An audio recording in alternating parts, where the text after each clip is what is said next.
আসসালামু আলাইকুম রহমতুল্লাহি ওয়া বারাকাতুহু। প্যারালাল পার্কিং কিভাবে করতে হয় সেটা দেখাইতেছি। প্রথমে এই যে আমাদের পার্কিং, একটু দাঁড়াও। এই যে পার্কিং এর সামনের যে সাইড, এই যে লেফট সাইড আর এই যে রাইট সাইডে পিলার দেওয়া আছে।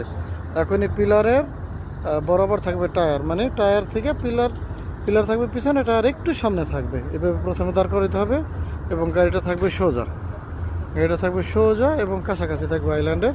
এখন কাটতে হবে ফুল বামে। হ্যাঁ কাটো, ফুল বামে কাটো।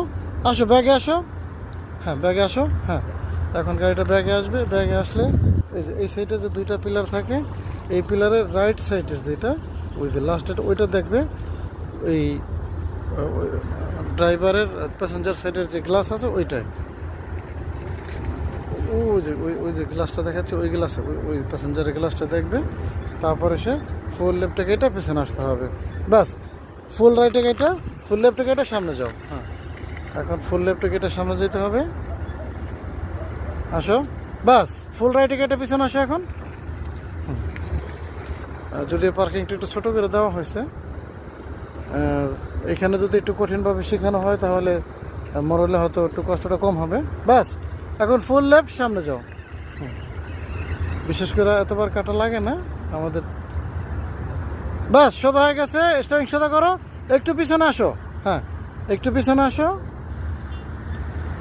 সোজা পিছনে আসো। ব্যাস এনাফ হয়ে গেছে। হ্যাঁ এই যে পার্কিংটা হয়ে গেছে। হ্যাঁ এই যে পিছনের স্পেস, এবং হ্যাঁ বের করো, ফুল বামে কাটো, কেটে রিভার্সে রিভার্সে আসো। ব্যাস এখন ফুল রাইট কাটো, ফুল রাইট কাটো, এক্সচেঞ্জে চলে যাও। আরেকটু বাস ব্রেক। এখন ফুল লেফটে কাটো। হ্যাঁ যাও, সামনে যাও এখন পূর্বের অবস্থায়, যাতে ফিরে আসা যায়। হ্যাঁ যাও সামনে যাও, আরো ব্যাস ব্রেক সোজা করে স্টারিং আগের অবস্থায় চলে আসছে। যাও এখন সামনের গিয়ে আবার পার্কিংটা করে যাও, সামনে গিয়ে পার্কিংটা করো।